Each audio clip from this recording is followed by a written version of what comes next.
नमस्कार, आपका स्वागत है दोस्तों। वास्तुशास्त्र के अनुसार हमारे घर के आसपास मौजूद पेड़ पौधे और पशु पक्षी हमें कई प्रकार के संकेत देते हैं। हर पेड़ पौधे की और पशु पक्षियों की अपनी एक विशेषता होती है और इन्हीं विशेषताओं के कारण वे जाने जाते हैं। कुछ पक्षी हमें शुभ संकेत देते हैं तो कुछ पक्षी हमें अशुभ संकेत देते हैं। उसी प्रकार से पेड़ पौधों के सूख जाने से हमें अशुभ संकेत मिलते हैं और हरे भरे होने से शुभ संकेत प्राप्त होते हैं। तो दोस्तों, आज हम बात करेंगे ऐसे ही पक्षी के बारे में जिससे हमारे शास्त्रों में बहुत ही महत्वपूर्ण स्थान दिया गया है। वह पक्षी है उल्लू। उल्लू के विषय में कई ऐसी बातें हैं और मान्यताएं हैं जो आज भी उसे शुभ और अशुभ के बीच में उलझाए रखती हैं। कई लोग उल्लू को अत्यंत शुभ मानते हैं। शास्त्रों में कुछ स्थानों पर उल्लू को अत्यंत शुभ माना गया है तो वहीं कुछ स्थानों पर उल्लू को अशुभ माना जाता है। उल्लू एक निशाचर पक्षी है जो रात में जागता है और दिन में सोता है। उल्लू के मुंह से निकलने वाली आवाज रात्रि के वातावरण को डरावना बनाती है। उल्लू की आंखें भी बड़ी और बहुत ही डरावनी और मनुष्य की तरह सामने की ओर होती है। कान भी बड़े बड़े होते हैं और चेहरा भी बादाम के आकार का होता है। उल्लू अपनी गर्दन और आंखों को चारों ओर घुमा सकता है। भयानक दिखने वाला इस पक्षी की आवाज बहुत ही भयानक होती है। ये हमेशा रात में चिल्लाते हैं और दिन में शिकार करते हैं, इसलिए अपने भयानक रूप के कारण लोग इन्हें बहुत ही अशुभ मानते हैं। पुराणों में वर्णित एक कथा के अनुसार महालक्ष्मी जब स्वर्ग से धरती पर आ रही थी तो उन्हें सबसे पहले प्राणियों में उल्लू ही दिखा था। क्योंकि वह रात का समय था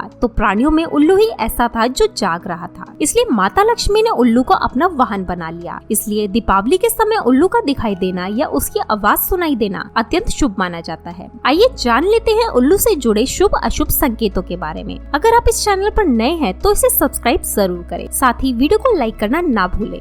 सबसे पहली बात, कई जगह पर माना जाता है यदि किसी गर्भवती महिला को उल्लू दिख जाता है तो यह शुभ संकेत होता है और यदि उल्लू ऐसी स्त्री को छू लेता है तो उसकी होने वाली संतान सौभाग्यशाली होती है। इसी प्रकार से उल्लू यदि किसी बीमार व्यक्ति को छूकर चला जाता है तो उसकी गंभीर बीमारी ठीक हो जाती है। दूसरी बात, यदि कोई व्यक्ति किसी महत्वपूर्ण कार्य के लिए जा रहा है जैसे नौकरी, परीक्षा आदि के लिए जा रहा है और उल्लू दिख जाए तो यह भी शुभ माना जाता है। सुबह सुबह यदि उल्लू दिखाई दे, उसकी आवाज सुनाई दे तो ये धन प्राप्ति का संकेत है, इसलिए उल्लू को या उसकी आवाज को कभी नजरअंदाज नहीं करना चाहिए। तीसरी बात, उल्लू की आंखों में आंखें डालकर देखना या उससे नजरें मिलाना या मिल जाना ये तो मुश्किल कार्य है, फिर भी यदि ऐसा होता है तो इसे शुभ माना जाता है। यदि उल्लू आपकी आंखों में आंखें डालकर देख ले तो समझ लीजिए आपको कहीं से धन की प्राप्ति होने वाली है। चौथी बात, उल्लू की आंखों की विशेषता होती है कि वह एक ही समय पर एक आंख से एक दिशा में तथा दूसरी आंख से दूसरी दिशा में देख सकता है।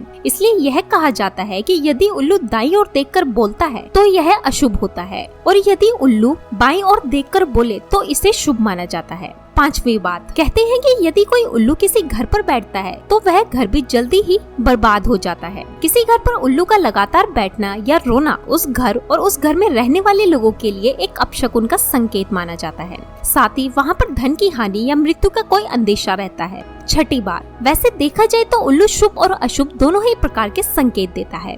तंत्र साधना में बड़ी संख्या में उल्लू की बलि दी जाती है। इसके नाखून, बाल और पंखों को तांत्रिक क्रिया में प्रयोग किया जाता है, परंतु ऐसा करना अशुभ होता है। उल्लू माँ लक्ष्मी का वाहन है, इसे मारकर किसी भी देवता को प्रसन्न नहीं किया जा सकता। तो दोस्तों, उम्मीद है आपको ये जानकारी अच्छी लगी होगी। वीडियो को लाइक करें और कमेंट में जय माँ लक्ष्मी लिखना ना भूलें। साथ ही चैनल को सब्सक्राइब करें। आप सभी का धन्यवाद।